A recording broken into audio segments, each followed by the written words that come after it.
cette révélation-là parce qu'il y a des évangiles, il y a les évangiles qui ont été prêchés par les apôtres après la Pentecôte, dans les épîtres. Donc il y a Jésus, il y a tiré, puis on a mis Christ, Jésus-Christ. C'est deux natures dans une seule personne, Jésus-Christ. Entre les deux entités, quelle est la personne que tu as reçue? Parce que c'est la partie Christ là qui donne la vie éternelle, qui fait qu'on est chrétien. La partie Christ qui fait qu'on est chrétien.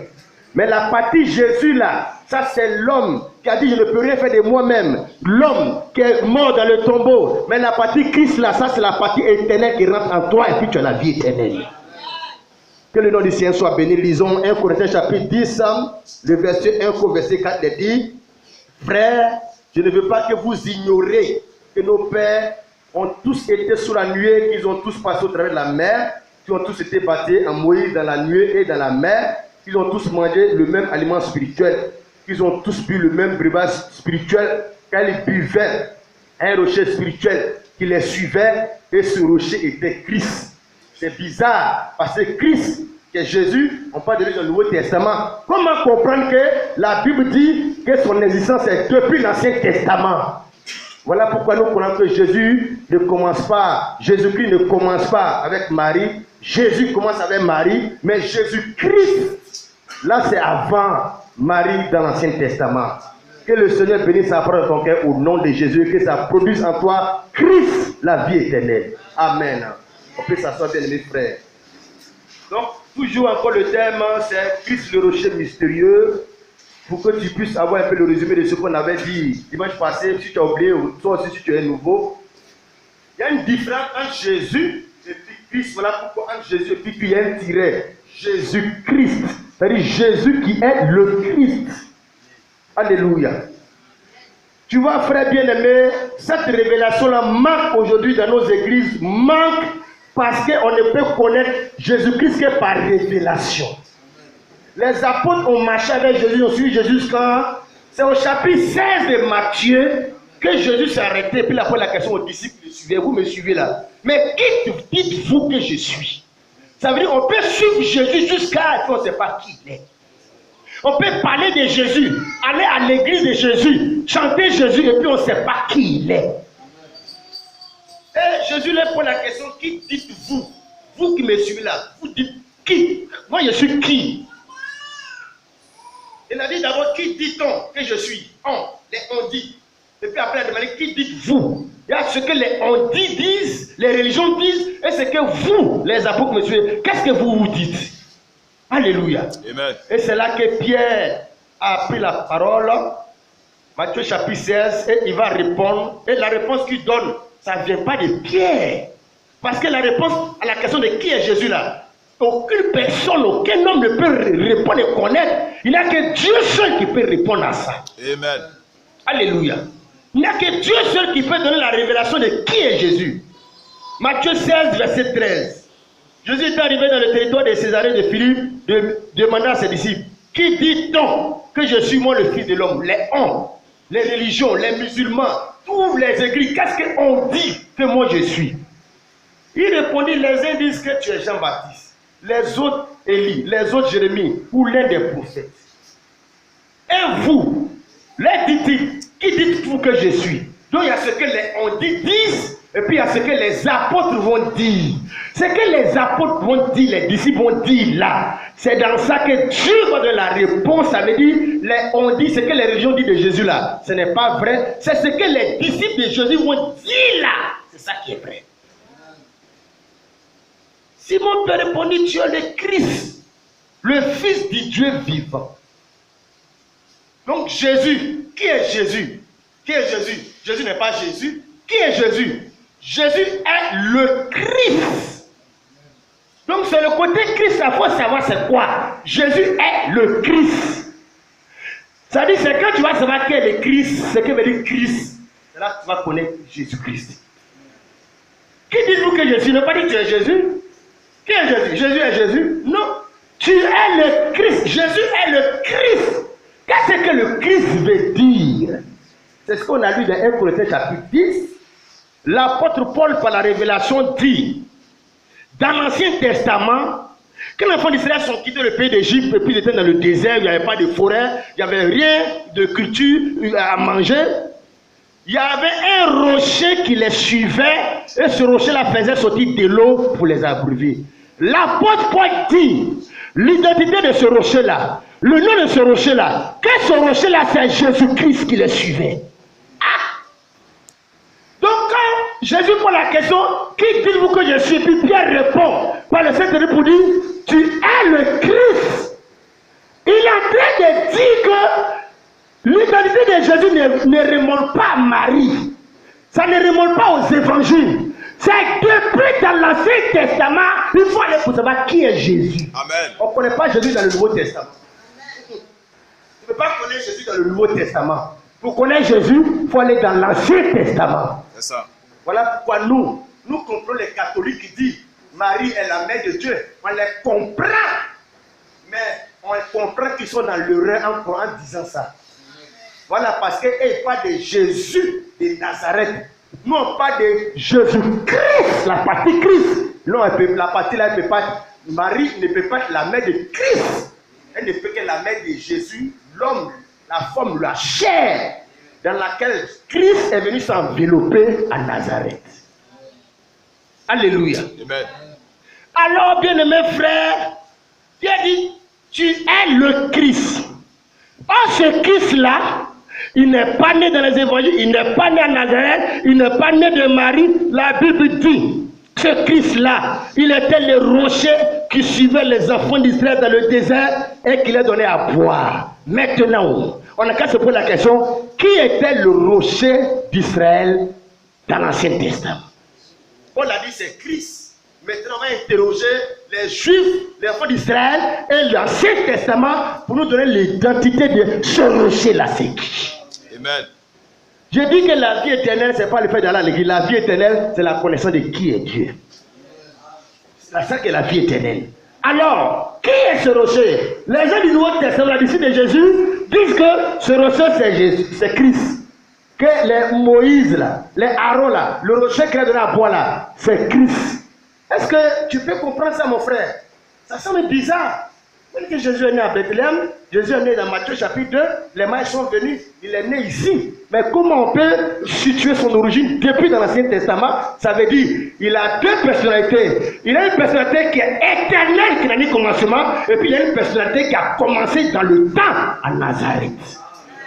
Quelle est la personnalité laquelle il prêche?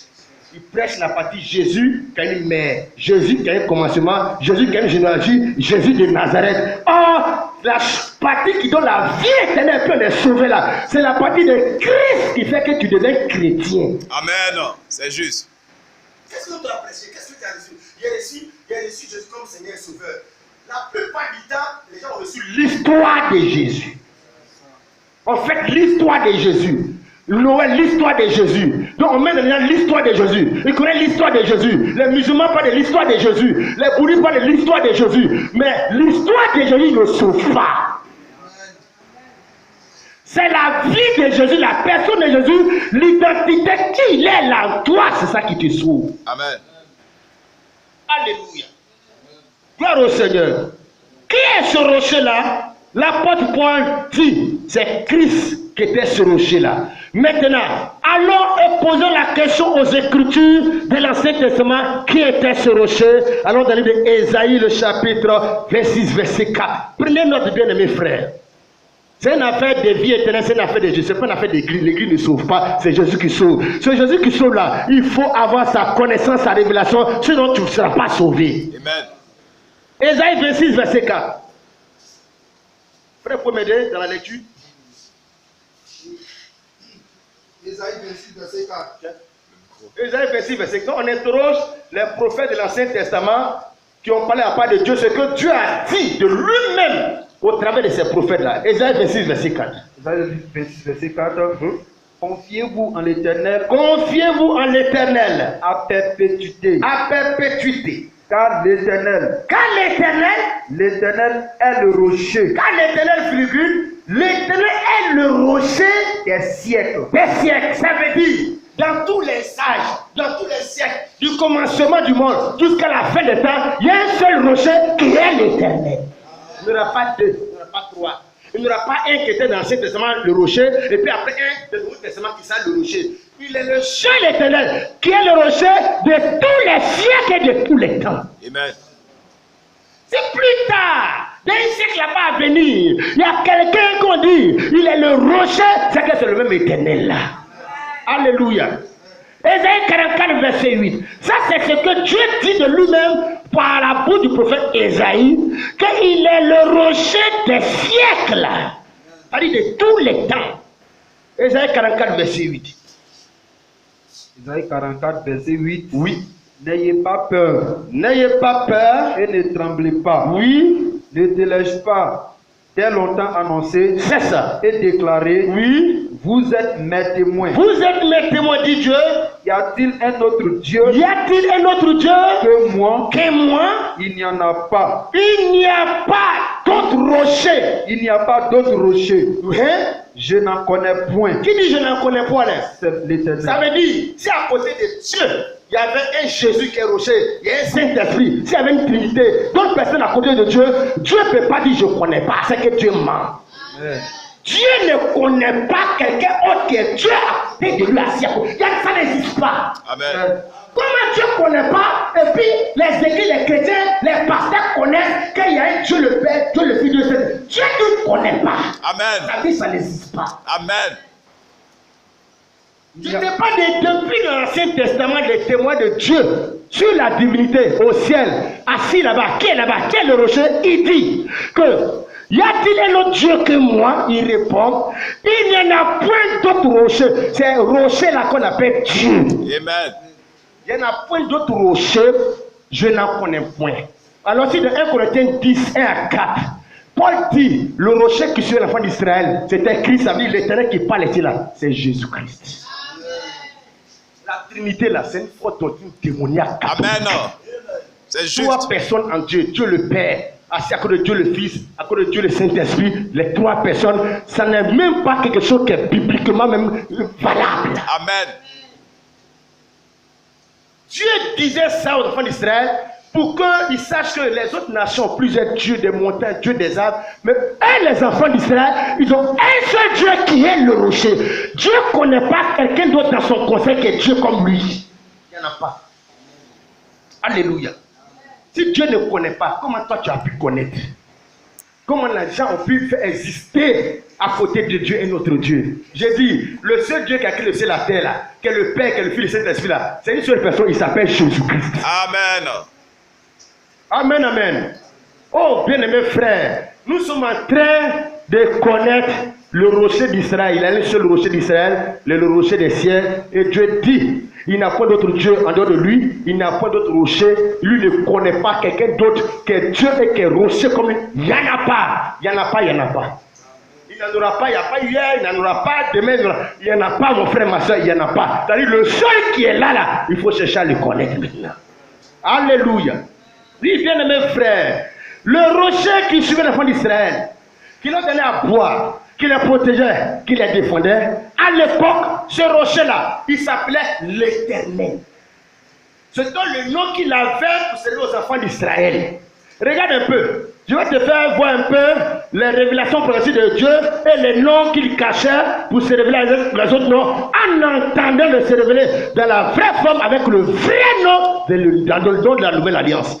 Lisons Exode rapidement pour que tu comprennes cette révélation de Dieu qui a été progressive jusqu'à devenir Jésus-Christ. Et le nom de Dieu, ce n'est pas Dieu. Le nom de Dieu, ce n'est pas Allah, Niamien. Dieu, c'est une position. Dieu, c'est une désignation. Tu vois, quand tu dis Dieu, c'est une position dans laquelle quelque chose est. Si tout de suite je me mets à adorer un caillou, le caillou devient une position, devient Dieu pour moi. Quel est ce nom de Dieu là? Amen, amen. Lisons cela, Exode dans le chapitre. Exode dans le chapitre.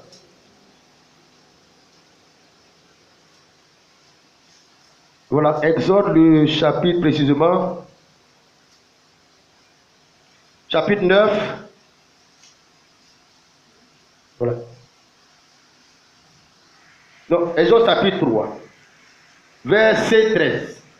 Moïse dit à Dieu, Dieu envoie Moïse vers les enfants d'Israël. Moïse dit à Dieu, j'irai donc vers les enfants d'Israël et je leur dirai, le Dieu de vos pères m'envoie vers vous.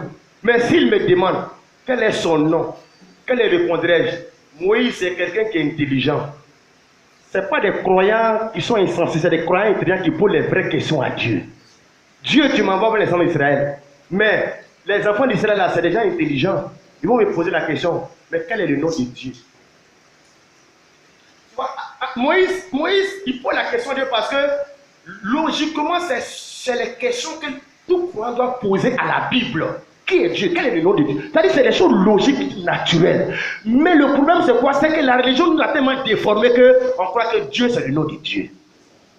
À l'époque, Moïse dit à Dieu, mais tu m'envoies là, les gens là vont me demander ton nom. Parce que les gens pensent que Dieu est une personne. De la manière, les animaux ont des noms, les hommes ont des noms, tout a un nom. Ça veut dire que le Dieu qui a créé ces choses-là, c'est une personne qui a un nom. Il a une identité. On ne peut connaître quelqu'un qui n'a pas son nom. Amen. Ils vont me demander quel est son nom. Je dis quoi? Parce qu'on doit aller parler de Dieu aux gens, mais on s'en va le présenter, son identité, et on dit son nom aux gens. On ne va pas presser Dieu comme ça. Parler de Dieu. On s'en va parler de Dieu, c'est-à-dire on s'en va le présenter qui il est. Quel est son nom? Malheureusement, les gens parlent de Dieu, mais les gens ne savent pas qui est Dieu. Quel est le nom de Dieu? Les baptêmes montrent qu'ils ne connaissent pas Dieu. Amen. C'est baptême du Père, du Fils, Saint-Esprit. Quand tu demandes ton enfant, comment papa s'appelle, puis l'enfant s'appelle papa. L'enfant dit papa s'appelle papa. C'est la preuve que l'enfant n'est pas encore mature, qu'on n'est pas le nom de son papa. Tu vois? Dieu, ce n'est pas Dieu. Le Père, ce n'est pas un nom. Fils, ce n'est pas un nom. Saint-Esprit, ce n'est pas un nom. Moïse, l'enfant Israël, mais vont nous demander ton nom.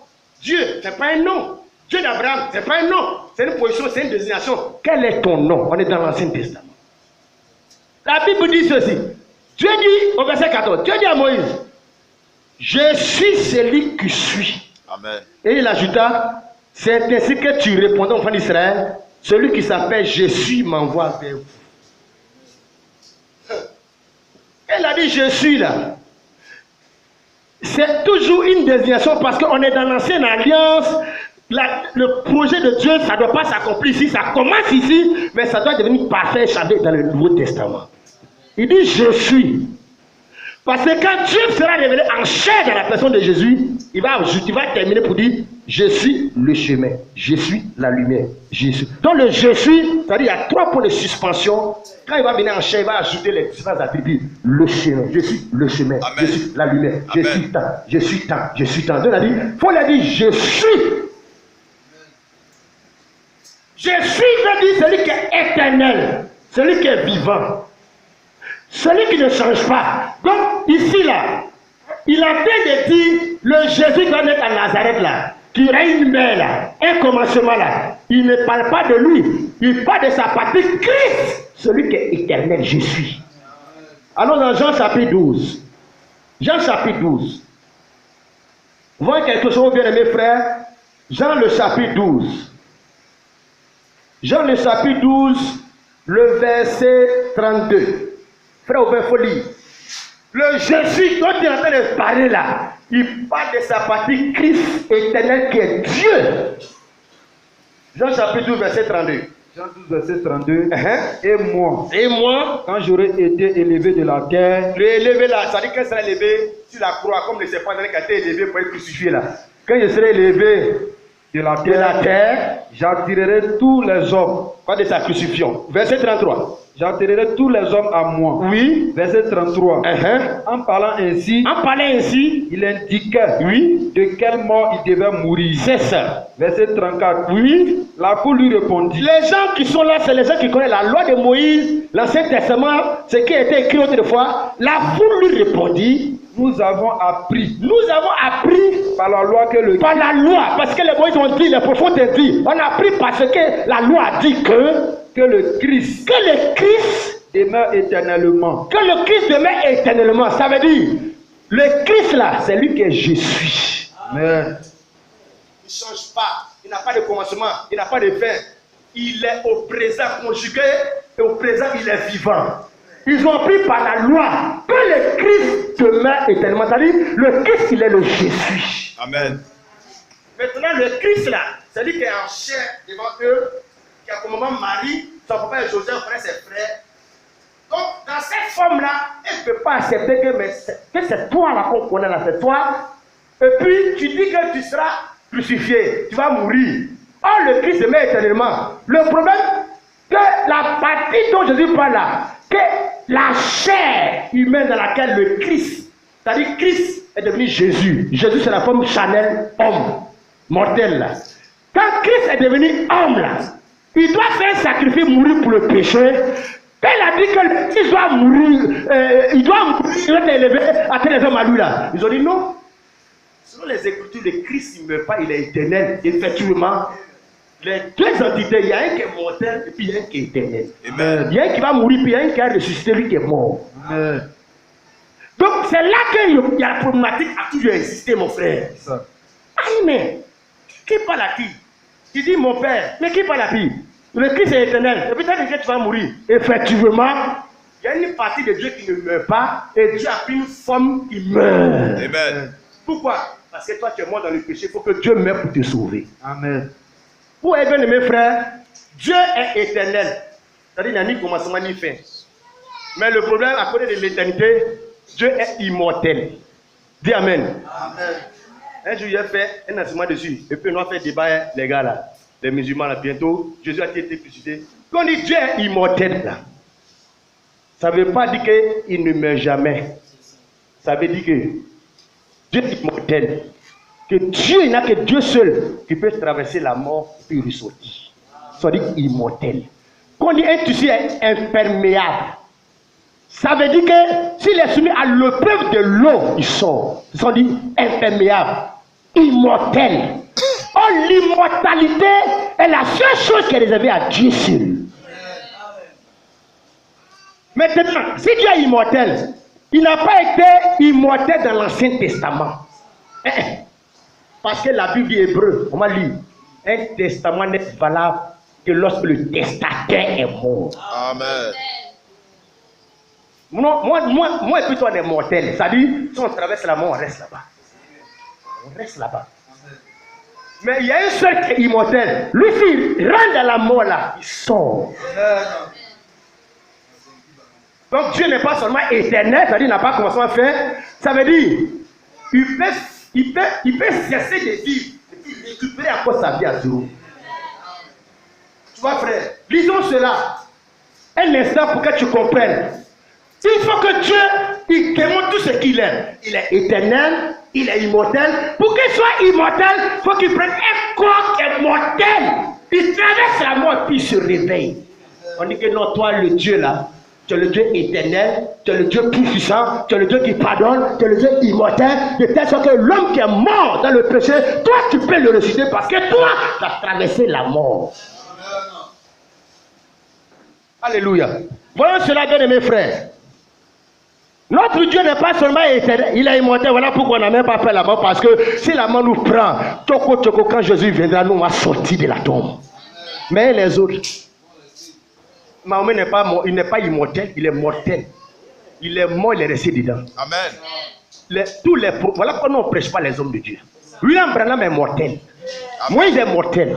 Tous ceux-là sont mortels. Ne prêchons pas les mortels. Prêchons celui qui est immortel. Amen. Celui qui peut te ressusciter. C'est juste. Quelle que soit l'onction d'un homme de Dieu. La Bible dit, David a parlé de la raison de Christ. Parce que lui-même, David, il est mort, il est resté dans la tombe. La corruption, les bêtes ont bouffé son corps. Moïse, Abraham, leur corps a été rongé. On connaît la corruption. Mais il n'a que Dieu seul, la forme humaine de Dieu seul qui n'a pas connu la corruption. Il a traversé la mort, puis il est sorti. Amen.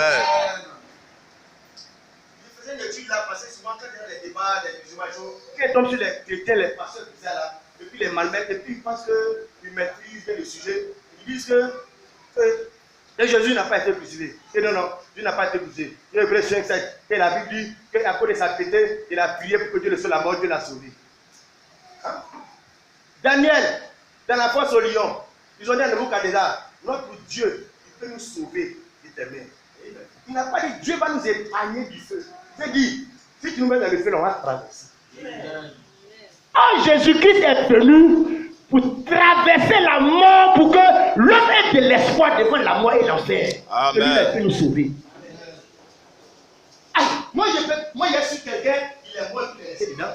Donc Dieu nous donne une garantie que si vous me sauvez, vous avez la vie éternelle. Que je travaille la mort et puis il vient. Tous ceux qui me suivent là, même s'ils sont quoi et moi à poiquer, quand je viendrai de la gloire là, les toits vont souffrir, ils vont s'envoler. Tu as besoin de Jésus pour avoir l'espoir dans ce monde là. Tu vois, il t'a donné tous les preuves qu'il est un puissant sauveur qui peut prendre soin de toi à tous les niveaux. Il est le roi d'Israël, tu sais l'enfant d'Israël. Qu'est-ce qu'il faisait? Il est donné de l'eau à boire, il avait soif. On est en train de te montrer ce sauveur-là. Est-ce qu'il est capable de prendre soin de toi, ma soeur? Est-ce que tu peux lui donner ta vie dans le désert, devant les sorciers, devant les démons, devant l'enfer, devant le péché, devant tout ce qui peut être des démons? Est-ce que tu peux lui confier ton âme? Ce sont en train de voir qu'on dit Jésus est le rocher là. Vous dites que non, les enfants d'Israël étaient quoi au départ des esclaves que les gens malmenaient. Quand ils ont connu Dieu, il y avait un rocher protecteur qui était les défense. Tu vois mon frère, ma soeur, les esclaves du monde avaient la plus grande puissance de la terre en ce temps-là.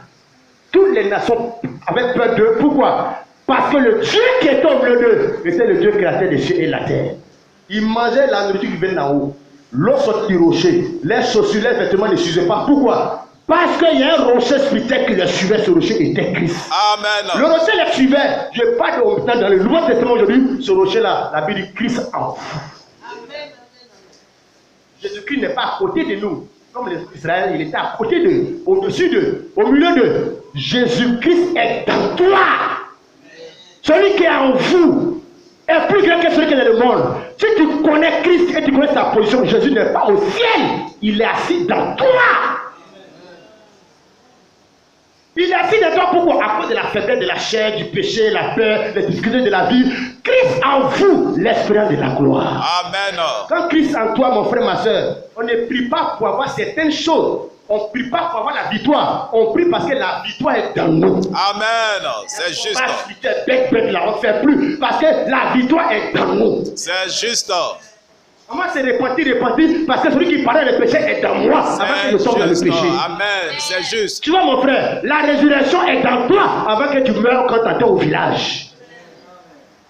Tu vois, mon frère, ma soeur, Christ le connaît d'abord, et puis où il est venu rentrer en toi. Pas pour te faire parler en langue seulement. Non, mon frère, la Bible, les langues passeront. Les parler en langue passeront, chasser les démons passeront. Ce que Dieu est venu faire de toi là, c'est plus que donner des dons. Il est venu lui-même être le don en toi. Amen. Alléluia. Bien-aimé frère, voilà encore l'écriture pour que tu comprennes la position dans laquelle nous sommes aujourd'hui. Amen, amen. Jésus-Christ, depuis l'Ancien Testament, il était quoi? L'Éternel, le Dieu des enfants d'Israël. Avec quel nom? Pas le nom Jésus. Le nom de l'époque, c'était l'Éternel. Voyons cela. Il s'est révélé à Abraham. Il va se révéler aux enfants d'Israël au fur et à mesure. Jusqu'à ce que vienne le nom au-dessus de tous les autres noms de Dieu. Parce que le nom de Jésus-Christ, au-dessus du nom de Jéhovah Shalom, Jéhovah Jireh. Ça, c'est les autres noms de Dieu. Mais les autres noms de Dieu, là, c'est ces surnoms. Les surnoms, on peut t'appeler comme ça à l'école, au village. Mais dans ça, là, tu as un nom propre, un nom d'identité. Il y a des noms qu'on peut prendre t'appeler à la maison, Rito, Chalo, Tanta. Mais ces noms-là, tu ne pourrais pas aller composer le jour du bac. On peut m'appeler comme ça. Ce nom peut plus être populaire plus. Mais il y a un nom que je prends pour aller composer pour faire le papier à la banque. Ça n'a rien à voir avec le nom au quartier. Nous parlons du nom que Dieu a pris pour servir aux enfants d'Israël, en entendant de se révéler dans le nom d'Allah dans le Nouveau Testament, qu'elle allait venir dans sa vraie carte d'identité, Jésus-Christ. Amen. Alléluia. Voyons cela, bien mes frères. Exode. Exode, rapidement.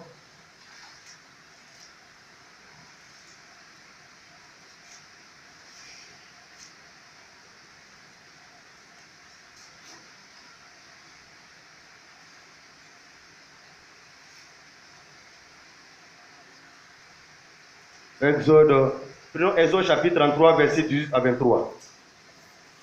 Bon, laissons ce passage-là d'abord. On va nous essayer des passages de conclusion. Lisons 1 Pierre. 1 Pierre. Voilà, pas de Christ. Nous, on veut prêcher Christ dans l'Ancien Testament. Ça veut dire en réalité, là, le Nouveau Testament vient avant l'Ancien Testament. Parce que si le Nouveau Testament parle de Jésus, quand Dieu est venu en chair, et puis on parle de Christ depuis l'Ancien Testament, ça veut dire que celui qui incarne le Nouveau Testament, même depuis, il est avant l'Ancien Testament. Parce qu'il est éternel. Ce qui est éternel, c'est ce qui n'a pas de commencement ni de fin. Amen, amen. 1 Pierre, chapitre 2. 1 Pierre, chapitre 2. Allons voir 1 Pierre, le chapitre 2. Le verset 10. Je lis pour toi. Jésus-Christ. Il y a Jésus. Marie est la mère de Jésus. Mais Christ, lui, il est le papa de Marie. Le créateur de Marie. Tu vois, donc c'est quel est l'individu que nous prêchons. Nous avons connu l'histoire de Jésus pour connaître qui est Christ. Et nous prêchons Christ. Amen. Parce qu'il faut connaître Jésus, l'histoire. Comment Dieu, pour racheter les hommes, a pris la forme humaine afin de devenir Christ en nous.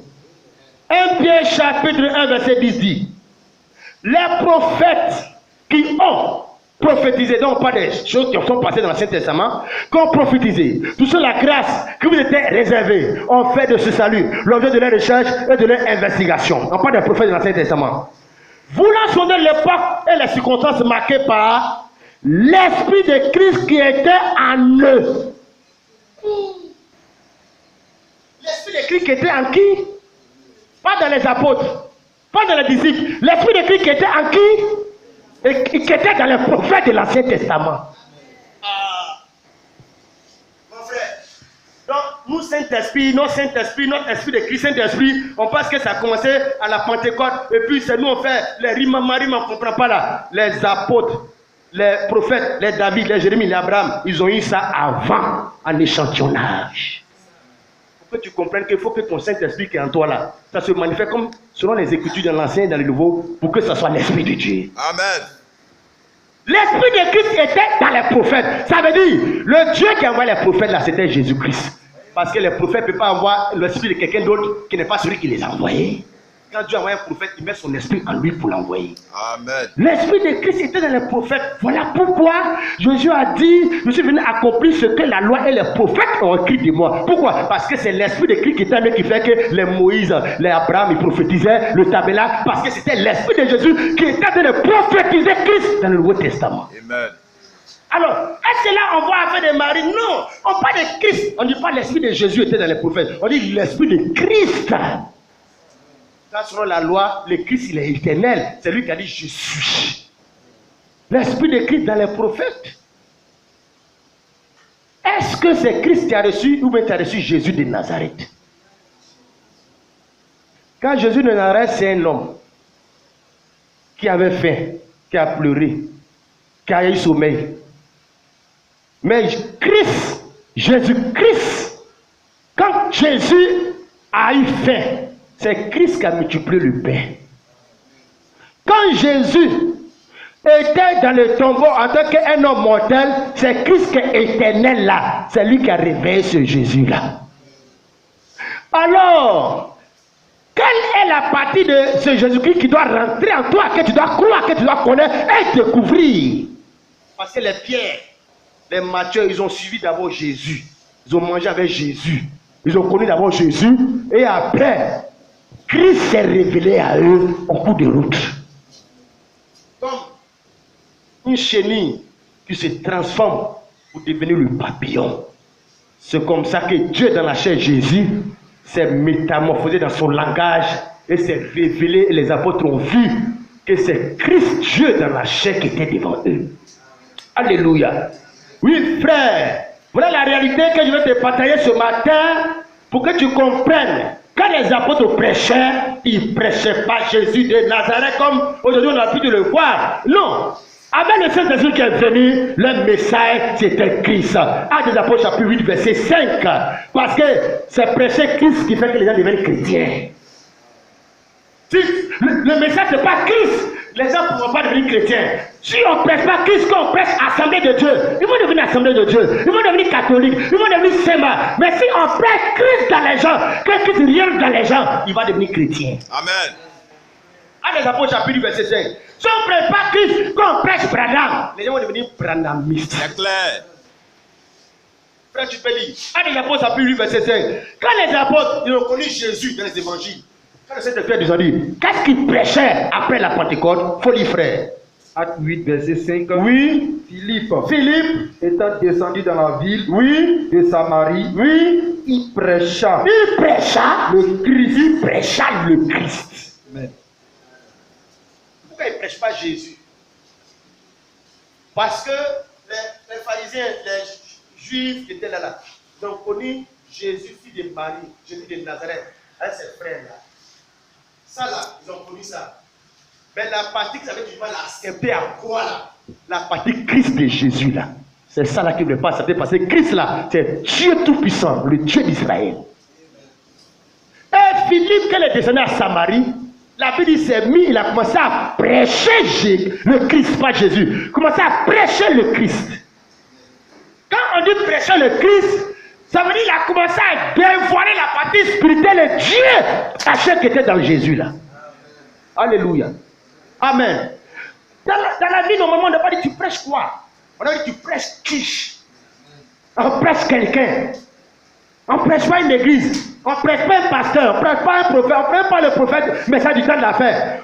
On prêche le Christ parce que les prophètes depuis l'Ancien Testament, ils avaient l'esprit de Christ et ils prêchaient Christ. Les apôtres avaient l'esprit de Christ, ils prêchaient Christ. Quelqu'un qui a l'esprit de Christ, il prêche Christ. Amen. Le reste là, ça ne sauve même pas. Alléluia. À chapitre 11, verset 26, c'est parce qu'il a prêché le Christ que les gens ont dit que vous là, vous êtes des chrétiens. Prêcher Christ produit des chrétiens. Frère, à chapitre 9, verset 22, qu'est-ce que les apôtres prêchaient? Qu'est-ce qu'ils amènent les gens à découvrir? Dans quoi ils amènent les gens à rentrer? 2 Corinthiens 5, 17 dit, si quelqu'un est en Christ, c'est là il devient une nouvelle créature, puis il est converti, il est sauvé, puis il devient un enfant de Dieu. Mais si quelqu'un est dans une église, quelqu'un est dans un ministère, il n'est pas encore entré en Christ. Acte chapitre 9, verset 22, frère. Message, prédication, ministère des apôtres. Qu'est-ce qu'ils prêchaient? Quelle était la partie de Jésus-Christ qu'ils prêchaient?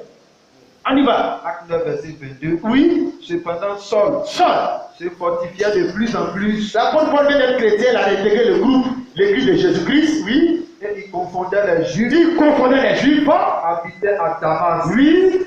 démontrant que Paul démontrant, le mot c'est démontrer. Il démontrait pourquoi? Parce que il démontrait que Jésus il démontrait que Jésus est le Christ. La démonstration là, tu vas suivre un peu ici. Paul démontrait que lui là, Jésus là, c'est lui qui est le Christ. La prédication ne s'arrête pas là, la prédication prend là, l'histoire, l'évangile de ça, pour démontrer, pour convertir, là, pour convaincre que c'est lui qui est le Christ, c'est-à-dire le rocher de l'éternel. Tant que nos prédications parlent de Jésus, l'histoire de Jésus, Marie, Bethléem, Nazareth, et puis la démonstration ne le convertit pas à devenir Jésus, que c'est Jésus qui est le Christ. C'est comme ça qu'il prêchait aux gens pour qu'ils deviennent chrétiens. Il faut le dire encore, frère. Il dit, démontrant. Démontrer. Quand il dit démontrer, ça veut dire partir d'un point A, B, c'est comme mathématique.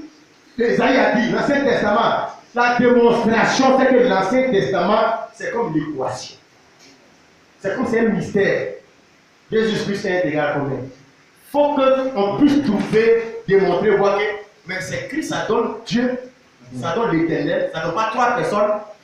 Dieu le Père, Dieu le Fils, Dieu le Saint-Esprit, l'éternel, rocher, Melchisédek, le sacrificateur, tout ça là, ça doit donner égal à Jésus-Christ. Amen. Si ce n'est pas ça, c'est que ce que tu crois est faux. En mathématiques, 2 plus 1 donne 3, 1 plus 1, 2. Ce n'est pas dissertation. En mathématiques, le résultat doit être scientifique, 1 plus 1 égale 2. Amen. Tout ce que tu vas prêcher, démontrer là, si tu ne donnes pas égal à Jésus-Christ, c'est que c'est faux. Oui, on y va, frère. Démontrant que Jésus qui est né à Nazareth, dont la maman s'appelle Maria, est le Christ. Quand on dit le Christ, ça veut dire qu'il est sans père, sans mère, il n'a pas de commencement, il est éternel. Alléluia. Lisons encore mes frères, Acte 17, verset 3. C'est quand tu crois, Jésus là, si tu ne donnes pas à la fin, Dieu, l'éternel, le Christ, un seul Dieu de l'Ancien Testament. mathématiquement, c'est 0 sur 20. Ça doit donner le résultat qu'on appelle Christ. Le musulman dit Allah, Dieu. Si ton Allah là, démontré, ça ne donne pas Jésus-Christ là, tu vas l'enfer. Si ton démon, ça ne va pas égal à Jésus-Christ, tu vas l'enfer. Parce qu'il n'y a pas trois dieux, il n'y a pas de Dieu. Il y a un seul là, Allah fait égal à Jésus-Christ. C'est juste. Il n'y a pas de paradis. Il n'y a pas de chemin. Jésus dit, je suis le chemin. Faut partir dans tous les églises, tu veux toutes les religions. À la fin, Dieu égal à Jésus-Christ. Amen. Frère Paul, Actes des Apôtres, chapitre 17, verset 3. Acte 17, verset 3. Expliquant. Expliquant, Paul, le verset 2 à 3. Verset 2 à 3. Paul y entra selon sa coutume pendant 3 sabbats. Paul y entra selon sa coutume. Oui. Pendant 3 sabbats. Pendant 3 sabbats, oui. Il discuta avec eux. Il discuta avec eux. D'après les Écritures. D'après les Écritures. Quand il dit Écriture, c'est pas Bible. Ça dit les prophètes de l'Ancien Testament et la loi de Moïse. C'est ça qui c'est comme Écriture. C'est ça, Paul prend et puis il démontre. Ça dit l'Ancien Testament, il prend pour démontrer que Jésus-Christ, le Nouveau Testament, ça dit qu'il est Dieu. Et il n'y avait pas de Nouveau Testament, il n'y avait pas Actes des Apôtres. Il prenait l'Ancien Testament pour démontrer. Toi, tu as les terres. Tu ne connais pas Jésus-Christ encore.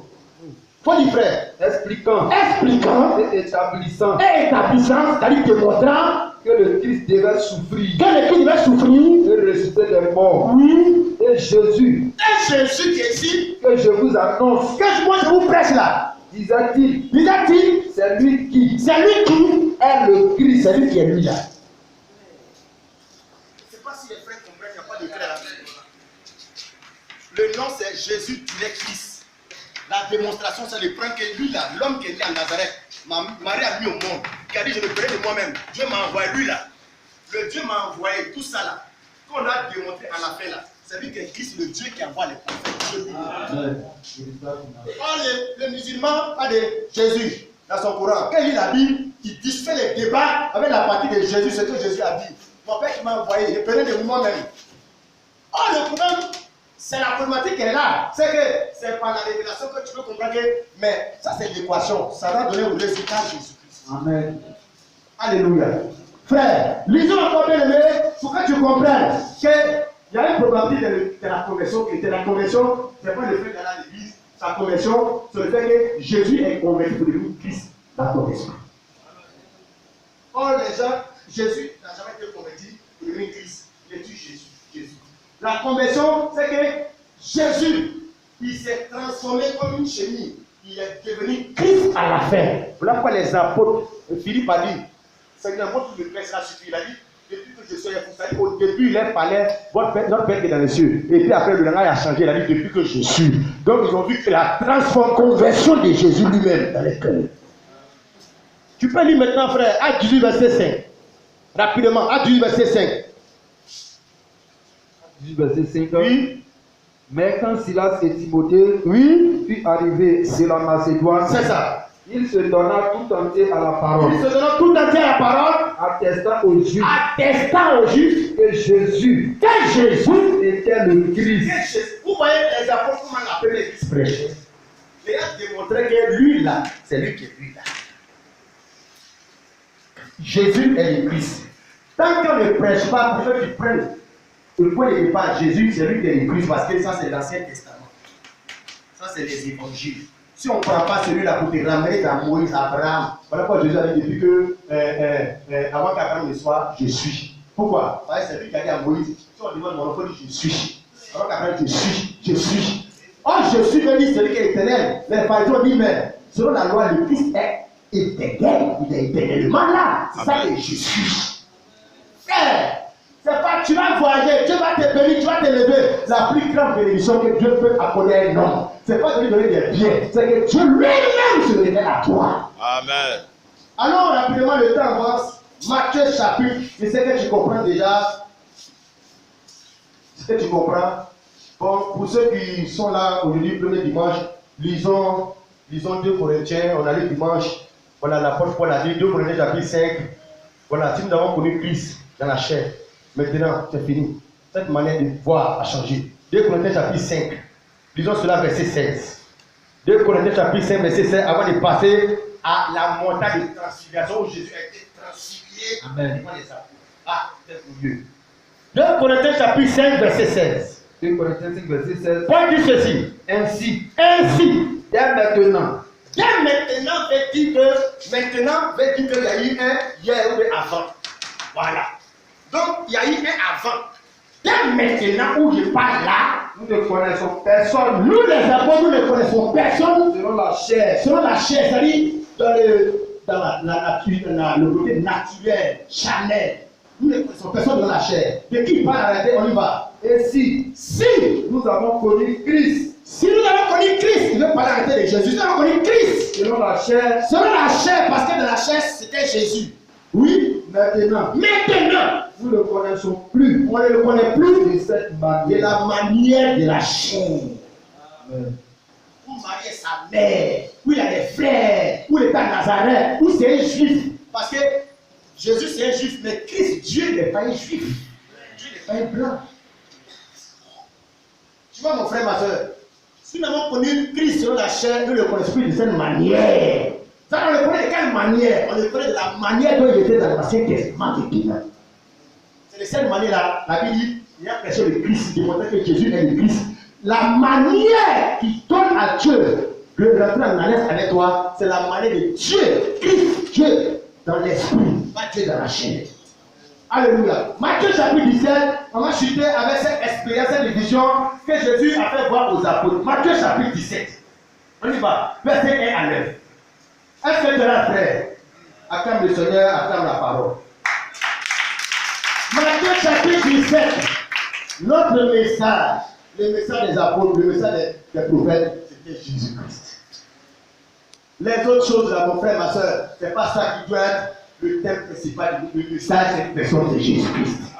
La foi chrétienne, le message de la fête, quel que soit le nom que tu vas appeler, c'est Jésus-Christ. Matthieu chapitre 17. Regarde, frère. On va voir ici une révélation qui va nous aider. Matthieu chapitre 17, verset 1. Frère, il faut lire.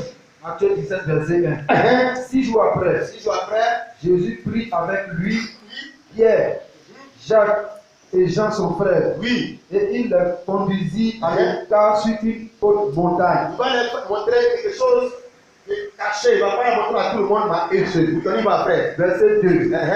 Il fut transfiguré devant eux. Voilà, donc on était le mot. Jésus fut transfiguré. Transfiguré Transfiguré. devant eux. Qui a été transfiguré devant les apôtres là? C'est Jésus. Transfiguré veut dire il a changé de figure, de visage, d'identité.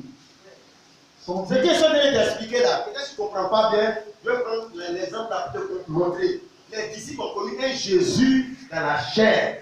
Il les a pris pour aller sur la montagne. Là-bas là, c'est un autre Jésus sur vie. Transfiguré totalement. Mais c'est la même personne, mais qui a changé d'identité, de figure, de visage. Il fut transfiguré. Donc Jésus, sur la montagne, il dit Christ devant eux. Entre les deux visages, figures là, c'est quels ils vont prêcher, c'est quels qui vont les toucher. Regarde, expérience, on y va, faut lire. Il dit transfiguré devant eux, Son visage qu'ils connaissaient au soleil, se promenait, c'est plus le même. Resplendit comme le soleil. Amen. Et ses vêtements Oui, devaient blancs c'est ça. comme de la lumière. Donc, sur la montagne, il est dans sa gloire comme il est au ciel. Or, avant d'aller sur la montagne, il était comme tout le monde là, sur la terre là, un homme simple là, dans la chair là. Quand il est sur la montagne, ils ont vu que non, c'est la même personne, mais ce n'est pas la même personne. Alléluia.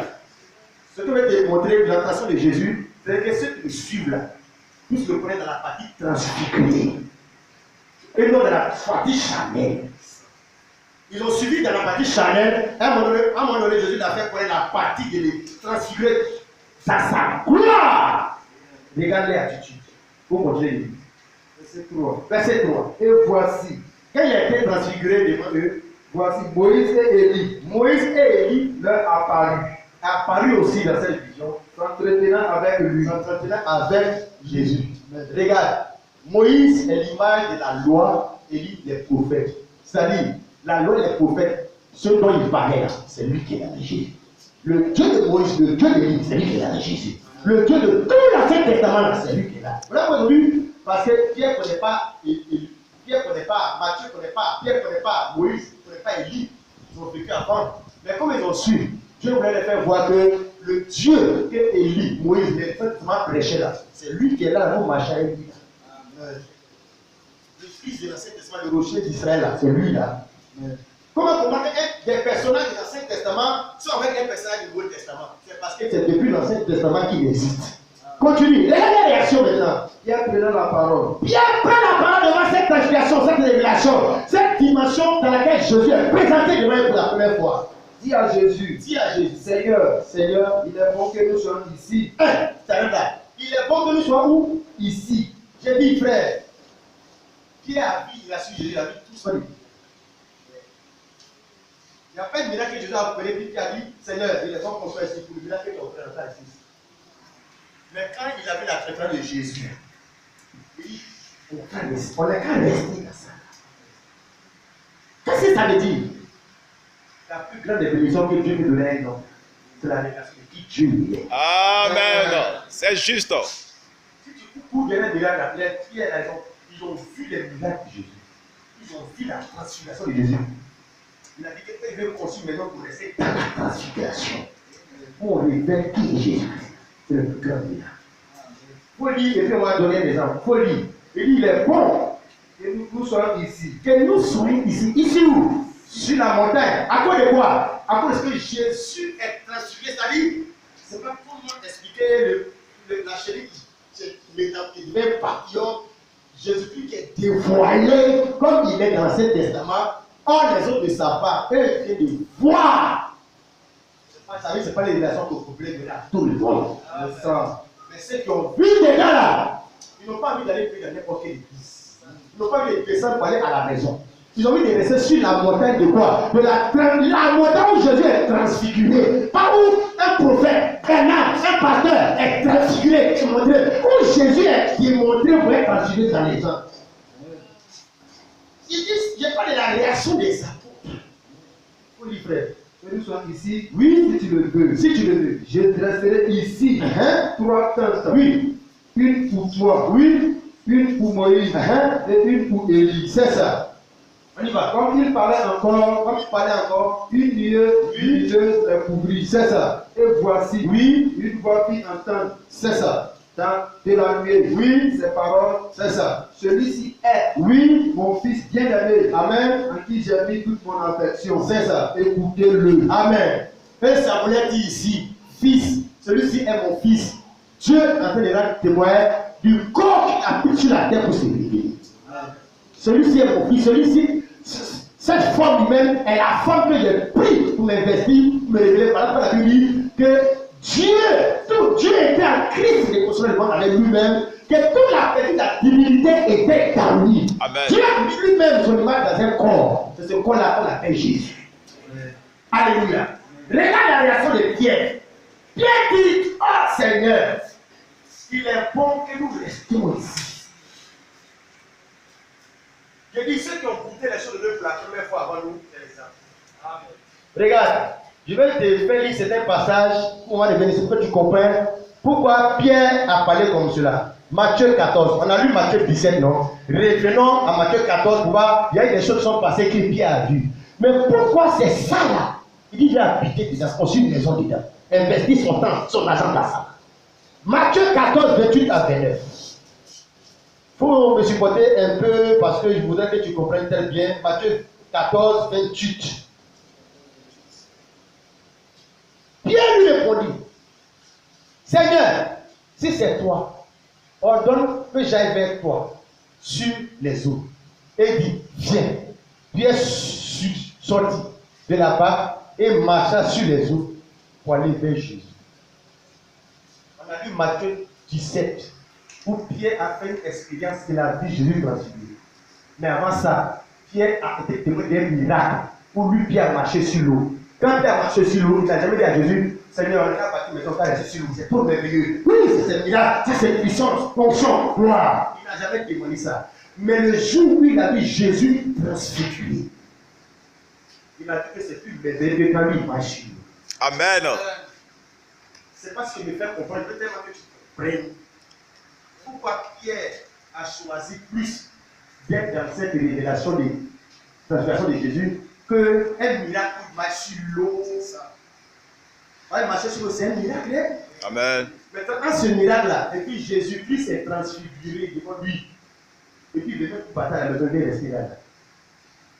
Vous te posez la question, qu'est-ce qu'il a marqué qui était plus grand? Le plus grand miracle, la révélation de qui est Jésus-Christ. Amen. Maintenant, toi, non, si c'est toi là. C'est quoi tu vas chercher, c'est derrière quoi tu vas courir. C'est quoi tu vas appeler la gloire de Dieu. C'est quoi tu vas aspirer comme présence de Dieu pour vouloir rester dedans. Si c'est quel pasteur qui manifeste ça, il te prêche et puis leur onction te fait marcher toi sur l'eau. Et puis un pasteur, il transfigure Jésus-Christ devant tes yeux. C'est quoi toi tu vas suivre? Pierre dit, il va suivre la transfiguration de Jésus. Je veux que tu réfléchis, pourquoi tu savais les apôtres qui ont suivi Jésus là, ils ont vu les miracles en live. Quand ils ont eu la transfiguration, ils ont compris que la transfiguration de Jésus, il n'y a pas plus grand miracle que Dieu peut donner à quelqu'un. Lisons cela dans Jérémie chapitre 9. Peut-être que tu ne donnes pas de la valeur à ça, mais les pierres, ils ont compris ce que ça voulait dire. Jérémie 9, verset 23 à 24. Ah, Pierre, tu as marché sur l'eau. Qui a marché sur l'eau une fois? Personne. Toi, tu as marché sur l'eau. Tu n'as pas pris photo de ça. Ça t'a fait émerveiller. Tu n'as plus pas de ça. Mais Jésus, ce n'est pas toi. Jésus, il est transfiguré. Et puis tu le vois comme il était dans l'Ancien Testament. Tu te tournes dans toute sa gloire. C'est ça que toi tu aimes. Parce que c'est ça que la vie est. Frère, tu peux lire Jérémie 9. Jérémie 9, verset 23. Verset 23. Voilà ce que tu as dit par Jérémie. Et que les pierres là, ils avaient entendu, ils avaient su. Et puis ils cherchaient dans leur vie. Ainsi parle l'Éternel. Ainsi parle l'Éternel. Que le sage Et le sage ne se glorifie pas de sa sagesse. le sage ne se glorifie pas de sa sagesse. Si quelqu'un est sage, quelqu'un est intelligent, quelqu'un est fort à l'école, il ne faut pas avoir fait malin de ça. Il ne faut pas avoir fait de ça. Or, quand même, c'est un sujet de fierté. Mais Dieu dit non, ce n'est pas ça là qui doit être fierté pour quelqu'un. On y va. Que le fort Quel homme qui est fort ne se glorifie pas de sa ne force. se glorifie pas de sa force. Que C'est des sujets qui donnent vraiment envie à quelqu'un de pouvoir vraiment se glorifier. On y va. Que le riche Quel homme qui est riche qui a l'argent ne se glorifie pas de sa ne se richesse. glorifie pas de sa richesse. Mais Que celui qui veut se glorifier quand celui qui veut se glorifier sur la terre dans ce monde-là, se glorifie se glorifie d'avoir de l'intelligence d'avoir de l'intelligence et de me connaître, et de me connaître, de savoir que de savoir que je suis je l'Éternel. suis l'Éternel. Il exerce la bonté, Alléluia. le droit, la justice sur la Amen. terre, car c'est en cela que je prends plaisir, dit l'Éternel. C'est ça la plus grande bénédiction de Dieu pour un homme. Amen. C'est pas qu'elle te donne la force. C'est pas qu'elle te donne la richesse. C'est pas qu'elle te donne l'intelligence. Mais c'est pas qu'elle te donne un fort à l'école. C'est quand Dieu te donne l'intelligence de connaître qui il est. Dieu dit, tu peux te dire que tu es un grand ministère, que tu es un grand ministère, que tu as l'ambition. Malheureusement, les gens sont nuls. Donc, ça là, ils ne donnent pas valeur à ça. Regarde 1 Jean 5, verset 20, la vie éternelle. Quand les apôtres prêchaient, à quoi ils résumaient la vie éternelle? À quoi ils résumaient l'onction? Le Saint-Esprit. 1 Jean 5. Lisons cela bien, mes frères. L'apôtre Pierre, dans Matthieu 17, il a vu la transfiguration. Mais avant ça, il a vu beaucoup de choses. La Bible dit qu'il va construire un ministère dans la révélation comme ça. Il va partir du ministère, il va mettre son argent, son énergie là où Jésus est transfiguré. Amen. Et là où Jésus n'est pas transfiguré, mais il est défiguré en vérité. La défiguration.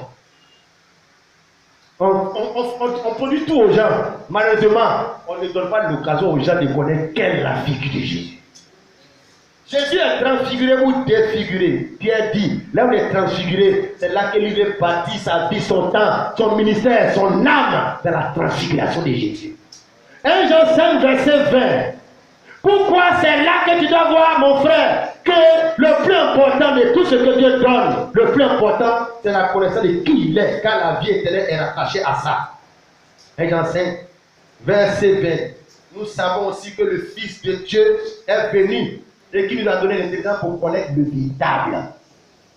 Et nous sommes dans le véritable, nous les apôtres, et nous sommes dans le véritable en son Fils Jésus-Christ. C'est lui qui est le Dieu véritable et la vie éternelle. Qu'est-ce que la vie éternelle? Ce n'est pas le fait d'aller dans une religion, dans une église. C'est le fait d'avoir de l'intelligence et de croire que Jésus-Christ est le Dieu véritable. C'est ça là que la vie éternelle. Tu vois mon frère, Est-ce que tu as la vie éternelle? Est-ce qu'on t'a prêché la vie éternelle? Te prêcher la vie éternelle, c'est te prêcher que Jésus est le Christ. C'est ça qu'on te prêche la vie éternelle. Tu vas te marier, tu vas voyager, viens à l'église. Ça, c'est pas la vie éternelle. Les musulmans ne vont pas à l'église, ils ont ça. Amen. Alléluia. Oh mon frère, ma soeur, c'est quoi la vie éternelle pour toi? C'est ça la vie éternelle. 1 Jean, sinon Apocalypse, allons Apocalypse, le livre de la révélation, Apocalypse, j'ai pris l'Ancien Testament, le Nouveau Testament, allons d'Apocalypse un peu, Apocalypse le chapitre 1. Là, on parle encore de Jésus dans la révélation. Là, on a pris dans Jésus dans les évangiles, puis de Marie, on a dans Jésus après la Pentecôte, dans les épîtres, Jésus, dans l'Apocalypse, on a après la Pentecôte. Apocalypse chapitre 1, le verset 7 dit, voici, il vient. Nous savons que c'est Jésus qui vient. Voici, il vient avec les nuées. Et tout œil le verra. Même ceux qui l'ont percé. Et tous les tribus de la terre se lamenteront à cause de lui. Oui, amen. Verset 8. Nous savons que qui vient? C'est Jésus qui vient, nous savons ça. Celui qui dit qu'il viendra, tout le verra. Verset 8 qui se présente. Je suis l'alpha et l'oméga, dit le Seigneur Dieu. Quand on dit, ça veut dire celui qui a fait de parler là, c'est lui qui dit. Je suis l'alpha et l'oméga, dit le Seigneur Dieu, celui qui est dans l'Ancien Testament, celui qui est, je suis au présent, qui était dans l'Ancien Testament, et qui vient, le Tout-Puissant. Vous voyez, les gens ne prêchent plus la Bible. Sinon, si on te prend la Bible, qu'est-ce qu'on met dans la Bible, tu vas voir que Jésus est le Christ. Amen. Jésus de Nazareth, fils de Marie, c'est lui qui est le Christ, qui n'a ni commencement, qui n'a pas papa, qui n'a pas maman.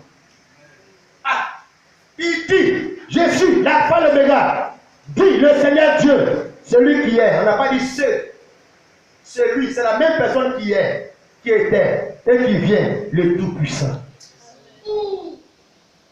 Lisons encore le verset 17. Quand je le vis, je tombais à ses pieds comme mort. Il posa sur moi sa main droite en disant, ne crains point, je suis le premier et le dernier et le vivant. J'étais mort. Et voici, je suis vivant. C'est là on parle de tu es immortel. Parce que tu es mort puis tu es sorti. Voilà pourquoi tu es immortel. Je suis vivant au ciel des cieux. Je tiens les clés de la mort et le Seigneur des morts. Dieu doit montrer aux hommes qu'il peut les sauver même de la mort. Voilà pourquoi il a goûté à la mort puis il est sorti. Amen. Alléluia. Regardons, il dit, j'étais mort, je suis vivant au ciel des cieux. Lisons encore, bien mes frères. Le livre de Timothée. Pour que tu comprennes cette réalité que nous te montrons. On veut que le faux Jésus qui est dans ton cœur soit démoli et que maintenant le Christ soit établi en toi et que tu es chrétien. Amen. Amen, amen. Parce que c'est Christ qui fait que tu es chrétien, ce n'est pas une église. Ce n'est pas un cas de baptême, un cas de membres. Non. C'est Christ en vous, l'esprit de la gloire. Alléluia. Lisons bien, mes frères. Maintenant, cette écriture-là, pour que tu comprennes. Allons maintenant dans le livre de Jean. Non, laissons Timothée un peu. Allez dans le livre de Jean. Et tu vas voir cette réalité. Jean chapitre 10, verset 30. Ah, la Bible c'est un livre mystérieux, c'est pour les gens qui ont la révélation de Dieu. Tu n'as pas la révélation, tu vas qu'il y a deux personnes, il y a quelqu'un qui parle à son père et qui dit peut-être qu'il m'a envoyé. Oui, c'est dans la Bible. Mais c'est ça, nous on regarde, on voit Jésus. Depuis ce Jésus-là nous amène à Christ. Amen. Jean chapitre 10, verset 30. Jésus dit ceci. Moi et le Père, nous sommes un. Moi et le Père. Concernant les fondations qui dit deux choses. Moi et le Père. Nous sommes. Et puis il dit nous sommes au pluriel. Nous sommes. À la fin, il dit un. Le résultat de tout ça, la donne un. Quand il a dit ça, les pharisiens ont compris. Verset 31 dit, alors les Juifs prient de nouveau des pierres pour le lapider. Jésus leur dit, je vous ai fait plusieurs bonnes œuvres venant de mon Père. Pourquoi? Pour laquelle me lapidez-vous? Les Juifs lui répondent, ce n'est point pour une bonne œuvre que nous te lapidons, mais pour un blasphème. Et parce que toi qui es un homme, tu te fais tuer. Toi qui es un homme, voilà la terre. Toi qui es un homme, Jésus, homme, tu te fais Dieu, Christ. Les apôtres presque Jésus est le Christ. Et toi qui es un homme, toi qui es Jésus là, toi tu te fais Christ. Il dit ça, c'est un blasphème. Vous savez, si tu n'as pas la relation de ça là, tu vas insulter ça comme c'est une fausse doctrine, c'est une secte. Jésus est venu prêcher ça même, ils ont pour dire ça. Il dit, être chrétien dans cette dimension-là, c'est le cadeau que Dieu t'a fait parce que tu peux être christianiste. Amen. Tu peux être devant des Jéhovah, tu peux être musulman, tu peux être fétichiste. Qu'est-ce qui fait que non seulement le christianisme est large, c'est un gros village, mais comment est-ce que toi tu te trouves dans la dimension de la montagne où Jésus est transfiguré là-bas? Jésus a pris Pierre, Jean-Jacques, il les a choisis, il les a pris, il dit alors sur la montagne de la transfiguration. C'est une grâce que Dieu fait à celui à qui il veut se lever. Amen. C'est pas Pierre, Jean-Jacques, il dit alors sur la montagne, quand tu te transfigureras, tu connais. C'est lui qui les a choisis. Il était 12 apôtres, il a pris 3 dedans. Comment toi qui es homme, tu te fais Dieu? Comment vous pouvez dire Jésus qui est un homme, qui est Dieu, les musulmans, on blasphème. L'esprit qui était dans les pharisiens n'est pas mort. Les pharisiens sont morts. Le même esprit est dans les religions. Comment ils ont perdu? Jésus même dit que mon père qui m'envoie, même ça ne va pas. Oui. C'est ça, la version de Dieu, ce n'est pas l'intelligence qu'on va parler à l'école là. C'est l'intelligence du Dieu du ciel. Amen. C'est juste. Jésus, tu te fais Christ. Comment toi qui es homme, tu te fais Dieu? C'est Jésus même qui a prêché ça. Regarde ce qu'il va dire. Donc, moi et le Père, nous sommes un là. Ils ont compris que ça veut dire que Jésus-Christ est homme et Dieu. Moi et le Père, nous sommes un. Les gens, ils savent. Ça veut dire, moi et le Père, nous sommes un. Moi et mon Père, moi et mon Père, moi et mon Père là. Ça veut dire que Dieu est dans la forme humaine. La Bible dit ceci. Jésus lui a répondu. Tu veux très bien la lecture. Hein? Jésus lui a répondu. N'est-il pas écrit dans votre loi? Oui, frère. N'est-il pas écrit dans votre loi? Tableau, hein? Lis. N'est-il pas écrit dans votre loi? Jésus va citer les lois. N'est-il pas écrit dans votre loi? J'ai dit. Doucement. J'ai quoi? J'ai dit. J'ai dit. J'ai dit. Vous êtes des dieux. Le j'ai dit là. Pourquoi il dit pas Dieu? Il n'est pas écrit dans votre loi. Il dit j'ai dit. Pourquoi il dit pas Dieu a dit? Le Père a dit. L'Éternel a dit. J'ai dit. Parce que c'est lui qui était le Messie dans l'Ancien Testament qui avait dit ça. Amen. C'est juste. J'ai dit. Hein? Vous êtes des dieux. N'est-il pas écrit dans votre loi? Vous, votre loi, moi j'ai écrit à Moïse de vous donner. Ça c'est fou. Parce que c'est pas pour Dieu. N'est-il pas votre loi? Votre loi que moi j'ai dit à Moïse. J'ai dit. Moi, Jésus, Dieu dans la forme humaine, il a dit. Moi, je vous ai dit ça. À quel moment? Quand il était Christ dans l'Ancien Testament, j'ai dit. Hein? J'ai dit. Oui, vous êtes des dieux. Vous les hommes là, vous êtes des dieux. Avec petit d. Dieu, le grand Dieu a créé les hommes à son image. Les hommes sont des petits dieux. Toi-même, homme là, tu as un esprit d'un corps. Tu vois, quand tu meurs, et puis on dit, Ahmed Babacar est mort. Son corps est à la mort. Pourquoi on ne dit pas qu'il est à la mort? On dit son corps. Parce que son esprit est sorti de son corps. Pourquoi on ne dit pas qu'il était 2 personnes? Parce que l'homme était l'esprit. Pour qu'il puisse bloquer là, sur la terre, un monde physique, il lui faut un corps pour toucher les choses, pour que ça va marcher. Quand son esprit là, qui est son corps là, on dit son corps. Dieu est un esprit. Dieu c'est créé un corps qu'on appelle Jésus. Il est venu sur la terre pour nous sauver. Quand il a fini ça, là, il est sorti de son corps pour lui devenir Christ, le Dieu éternel. Oui, j'ai dit vous êtes des dieux. Verset 35. Oui. Si elle a appelé Dieu. Si la parole a appelé Dieu. C'est à qui la parole de Dieu. C'est là que la parole de Dieu a été adressée. Nous, on est Dieu dans la divinité. Il a dit, mais toi-même, tu es Dieu. Dieu me dit que tu es Dieu. Et si l'écriture. Et si l'écriture. peut être anéanti. Le peut être anéanti. Celui que le Père a sanctifié. Celui que le Père a sanctifié. Envoyé dans le monde. Oui. Vous lui dites. Tu blasphèmes. Vous lui dites tu blasphèmes. Et cela parce que j'ai dit. Et cela parce que j'ai dit. Je suis le Fils de Dieu. Regarde très bien, Jésus n'a pas dit au début, je suis le Fils de Dieu. Il a dit, moi et le Père nous sommes un. Moi et le Père nous sommes un. C'est ça qu'on a appelé parce qu'il a dit, je suis le Fils de Dieu. Moi et le Père nous sommes un avait dit, Dieu dans la forme humaine. Moi le Fils de Dieu veut dire Dieu dans sa forme humaine. C'est ça qu'il a dit. Fils de Dieu ne veut pas dire fils de ce qu'on a, comme pour nous là. Fils de Dieu veut dire le corps humain que Dieu a pris pour venir sur la terre. Maman Adjoa là, c'est le corps humain que un esprit que Dieu a créé est venu sur la terre à un moment donné et après ça a parti. Et c'est comme ça Dieu aussi est venu en forme pour nous sauver parce que c'est dans ce corps que l'homme est tombé dans le péché. Si tu vas à l'église et que tu ne crois pas que le Père, le Fils et l'Esprit, c'est tous ceux qui sont, c'est Jésus là, tu n'es pas encore un chrétien. Amen. Tu n'es pas encore sauvé. Parce que la vie éternelle, l'église de Jésus, pourtant les apôtres là, ils affrontaient des gens qui avaient du mal à accepter ça. Donc, il dit que tous ceux qui prêchaient Jésus là, c'était pour attester que Dieu a été manifesté en chair, c'est Jésus. Amen. Les musulmans et puis nous là, on ne croit pas le même Dieu. Et c'est le même Dieu là. Non, par exemple, c'est pas le même Dieu. Ils savent que Dieu existe. Mais qui est Dieu là? C'est ça le problème. Amen.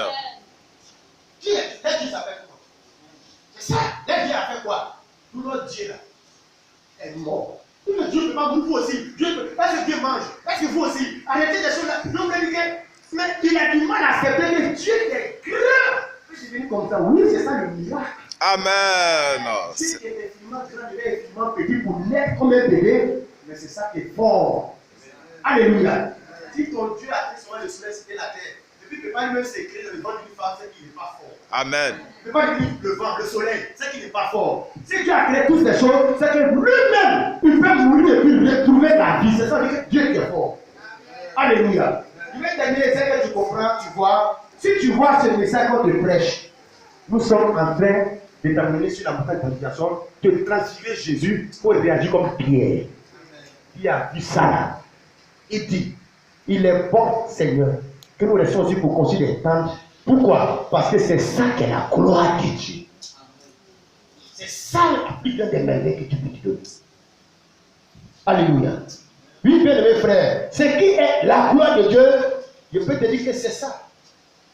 Exode chapitre 33, verset 12 à 23. Terminons avec ça. Moïse a dit à Dieu, viens voir la gloire de Dieu. C'est quoi la gloire de Dieu? Nous, on n'a pas les mêmes mots de la Bible, on n'a pas les mêmes significations. Nous, on dit onction, mais on n'a pas les mêmes définitions de onction de la Bible. Puissance, bénédiction, élévation. Mais les mêmes mots sont de la Bible, mais ce n'est pas les mêmes définitions que nous on donne aujourd'hui. Moïse dit à Dieu, je vais voir ta gloire, fais-moi voir ta gloire. Nous aussi, ça doit être notre requête. Mais qu'est-ce que la gloire de Dieu que vous voulez voir? Exode 33, verset 18. Je veux que tu vois ça et qu'arrivé à la maison, tu saches que Matthieu 17, qui a vu, puis voulait construire une maison dans ça là. C'était la gloire de Dieu qu'il a vue là. C'était une grande gloire plus que marcher sur l'eau. Jésus a guéri la belle-mère de Pierre. Mais Pierre n'a jamais dit quand tu as guéri ma belle-mère, regarde ici. Non, il a vu que la plus grande bénédiction, le plus grand miracle, la plus grande chose que Dieu peut apporter à ton âme, c'est qu'il te fait voir de lui-même des choses que les autres ne connaissent pas de lui. Exode chapitre 33, verset 18. Exode chapitre 33, verset 18. Je lis pour toi, bien mes frères. Moïse dit, fais-moi voir ta gloire. C'est le verset jusqu'à là, on va continuer après la lecture. Quand il a lu ce verset, il dit, ah, mais qu'est-ce que Moïse appelle la gloire de Dieu?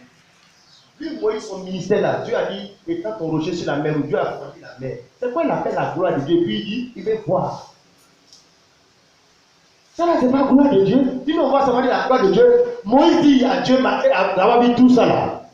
Malgré qu'il a vu ces milliards dans le désert là, il dit à Dieu, moi je veux voir ta gloire.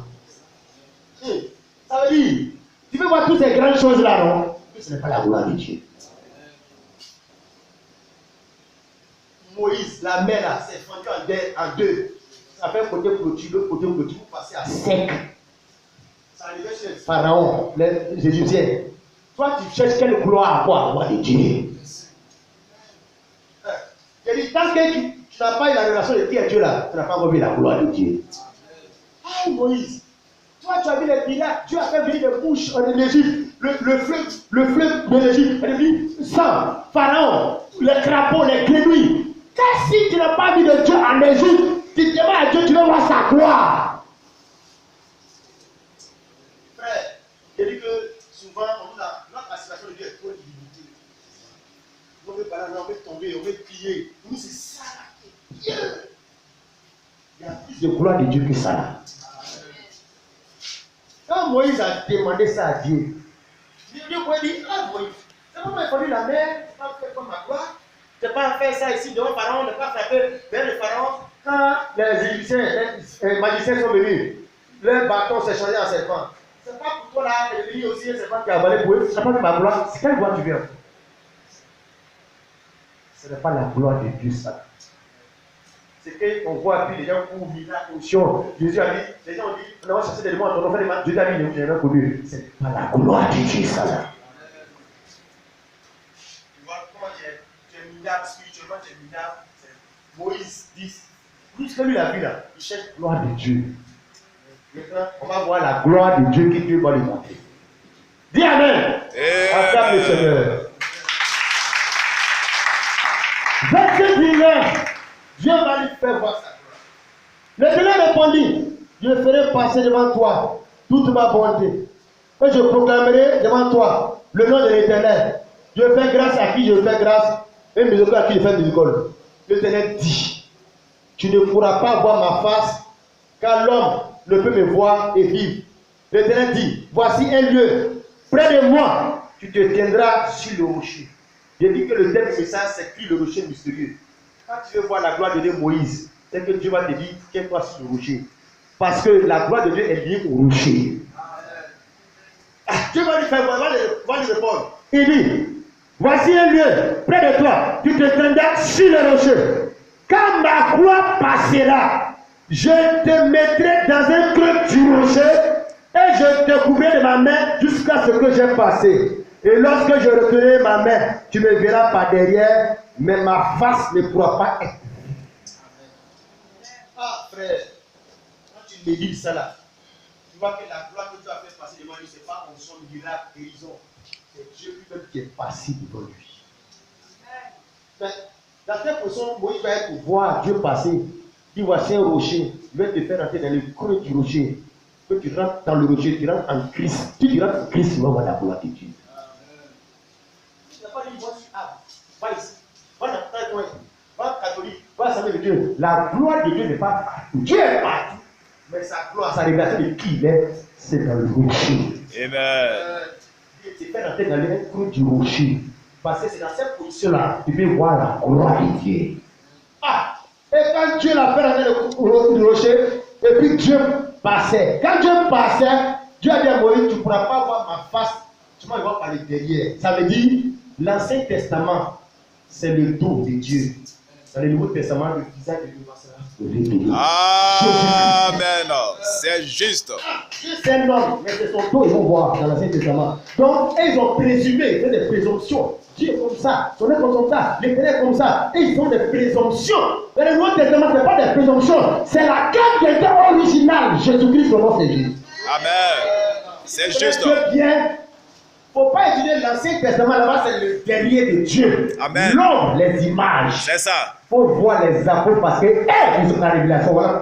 Pierre, Paul, Pierre, tous ceux-là, ils ont prêché la révélation de qui est Jésus. Jésus a dit, dites-vous que je suis aux disciples. Parce que c'est eux qui ont le visage qu'ils ont prêché. Amen. Alléluia. Regarde, frère. Moïse a dit à Dieu, je veux voir ta gloire. Frère, cherche à voir la gloire de Dieu. Or, souvent, quand on parle de gloire de Dieu, on va chez les prophètes, dans les divinations, dans les camps de prière. Quand on va là-bas, les gens ne nous montrent pas la gloire de Dieu. C'est bénédiction, on tombe, on fait des délivrances. C'est pas ça la gloire de Dieu. La gloire de Dieu, c'est que Dieu, on te révèle qui est Dieu. Quand on ne peut pas passer Dieu devant tes yeux, tu n'as pas de la gloire de Dieu. Regarde la suite. Ce que Dieu a dit à Moïse. Il dit, verset 3. L'Éternel descendit dans une nuée et se tint auprès de lui. Et proclama le nom de l'Éternel. L'Éternel passa devant lui. Et s'écria, l'Éternel, l'Éternel, Dieu miséricordieux et compatissant, lent à la colère, riche en bonté et en fidélité, qui conserve son amour jusqu'à mes générations, qui pardonne l'iniquité, la rébellion et le péché, mais qui ne tient point le coupable ou innocent et qui punit l'iniquité des pères sur les enfants et pour les enfants des enfants jusqu'à la troisième et à la quatrième génération. Aussitôt, Moïse s'inclina à terre et se prononçait là. Il dit, Seigneur, si j'ai trouvé grâce à tes yeux, que le Seigneur marche au milieu de nous, car c'est un peu beaucoup, mais pardonne nos iniquités, nos péchés, et prends-nous pour ta possession. Si Dieu te fait voir sa gloire, tu n'as plus envie encore de marcher dans le péché. Amen. Comment voir ta gloire? Quand Dieu a fait voir sa gloire, il s'est révélé à Moïse. Il a vu la transgression, la dignité, la sécurité de Dieu. Moïse dit que Dieu, pardonne-moi. Voler, mentir, fornication, chercher les femmes, Dieu, pardonne-moi. Amen. La gloire de Dieu t'appelle à te repentir. Amen. C'est La juste. gloire de Dieu brise en toi l'envie du péché. Amen. Mais c'est quelle gloire les gens vont à l'église pour voir là? Pour aller se mettre les maquillettes, les pantalons. La gloire de Dieu, si tu as vu là, ma soeur, le monde en toi, ça meurt. Amen. Quand Moïse avait la gloire de Dieu, quelles sont les conséquences sur sa vie? Il s'est mis à terre. Il a commencé à confesser ses péchés, que Dieu lui pardonne. Est-ce que tu as vu la gloire de Dieu? Est-ce que tu as rencontré Dieu et tu as vu sa gloire? Ah, peut-être que tu es tombé sur cet esprit de révélation. Mais la gloire de le vrai Saint-Esprit vient te convaincre du péché. Amen. Vraie onction, vrai Saint-Esprit là. Vraie présence de Dieu, vraie gloire de Dieu, la révélation de Dieu, la transfiguration de Jésus là. Toi aussi tu te transfigures et te changes de visage. Amen. Si Dieu, on révèle qui? Si on parle de Jésus à Christ, toi aussi tu parles de l'ancienne personne de une nouvelle créature. Amen. Regarde, tu vas à l'église toujours, regarde, c'est tout la même personne parce que tu n'as pas encore vu la gloire de Dieu. Le brigand à la croix, ah, il a vu la gloire de Dieu. Pourquoi? Parce qu'il a pris envie de prier encore. Il a dit, souviens-toi du moment quand tu viens dans ta gloire. Jésus a dit, aujourd'hui, maintenant, il a dit à son ami, mais il faut arrêter de me parler comme ça. Nous, on est des voleurs. Il a changé de langage. Il a regretté ce qu'il faisait. Il faisait. Parce que quand tu vois qui est Jésus, tu vois qu'il va dans sa gloire, tu vois sa divinité. Mon frère, ma soeur, tu vas abandonner le péché. Amen. Et la gloire de Dieu, on te prêche sur le péché. On t'emmène à t'encourager de vivre dans le péché. Donc, il n'y a pas la gloire de Dieu là. On fait ce qu'on fait, on fout, on fait les yeux de cœur, on vit comme des païens. C'est qu'il n'y a pas la gloire de Dieu là. Amen. Que le nom du Seigneur soit béni. On va se tenir debout, bien les frères. Acclamons le Seigneur pour la parole. Demande au Seigneur de se révéler encore à toi. La révélation de Jésus-Christ, c'est le processus. Les disciples continuent dans ça. Ils n'ont pas